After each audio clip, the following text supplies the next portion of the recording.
মনা, এই জুতা জোড়া দেখি। এই জুতার নামই তো খোকাই কইছিল। আঙ্কেল, এটা কিন্তু ব্র্যান্ডের জুতা, একদম 1000, কোনো দামাদামি নেই। কও কি এই 1000 টাকা তো কোপায় নিছে? বাবারে, আমি 300 টাকা দিব। কাকাই তো দেখি ব্র্যান্ড বুঝে না। যাও, আর 50 টাকা বাড়াই দিব না। তুমি দিয়ে দাও তো না। আবিচ্ছি, এটা ওটা পুটি আর ইলিশের দাম কি এক হয় কাকা? খোকা তো এই জুতার কথাই কইছিল। মনা, এই জুতা জোড়া পাই দাও তো। আমার খোকার পাও তোমার মতোই। আমার খোকায় পাইছে আবার ওর মায়ের রং, খুব মানাইব। পায়ের রং দিয়ে আপনি কি করবেন? পায়ে তো একবার মোজা। মুজার কথা তো মনেই নাই। দেব না, এক জোড়া নতুন মুজা দাও। আমার খোকারে লাগবে একেবারে সাহেবের বাচ্চা মতো। এই 2 জোড়া এক লগে প্যাকেট কর।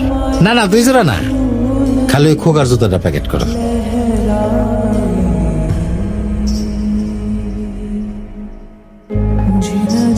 মুসিরে দিয়ে সেলাই করা একটু পালিশ করলে একের চকচক হয়ে দেবো। এই যে